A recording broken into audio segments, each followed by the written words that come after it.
முத்துவேல் வீட்டில் காந்திமதி பொண்ணு வீட்டில் வரத பழனிக்கு சொல்லியாச்சா? சக்திவேல் பழனிக்கு எதுக்கு சொல்லணும்? முத்துவேல் பழனிக்கு சொல்லணும், வடிவு ஃபோன் பண்ணிவிடு. ராஜி டியூஷன் எடுக்கிறா. கதிர் ஃபுட் டெலிவர் பண்ண வராரு. ராஜி ஃபுட் ரிசீவ் பண்ண போகிறா. கதிரை பார்த்த உடனே கதவை சாத்திட்டு உள்ளே வந்துட்டா. கதிர் சித்ரா கிட்ட டெலிவர் பண்ணிட்டு போகிறாரு. குமரவேல் ஏன்பா இப்படி இருக்கீங்க? சக்திவேல் இப்போ பழனி வரணும்னு அண்ணன் சொல்கிறாரு. நெக்ஸ்ட்டு தங்கச்சி வரணும், பொண்ணு வரணும், எல்லாரும் வந்துடுவாங்க. பெரியப்பா கொஞ்ச நாளாக சரியில்லை. ராஜி வீட்டுக்கு வராங்க. ராஜி நடந்ததை மீனா கிட்ட சொல்கிறாங்க. மாட்டிப்போன்னு பயமாக இருக்குது, கில்ட்டியாக இருக்குது. மீனா இது நீ எதுக்காக பண்ணுற?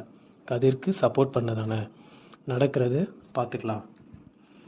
வடிவு பழனிக்கு கால் பண்ணுறா.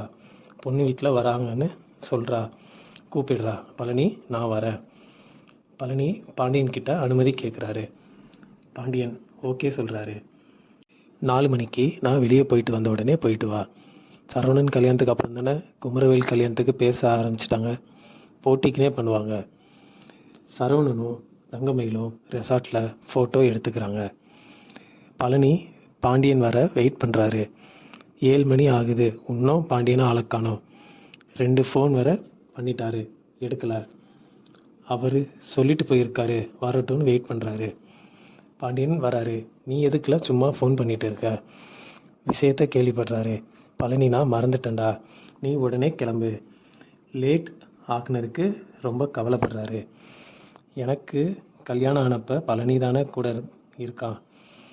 எங்களால் அவன் அவங்க வீட்டு விஷயத்தில் கலந்துக்க முடியலன்னு வருத்தப்படுறாரு.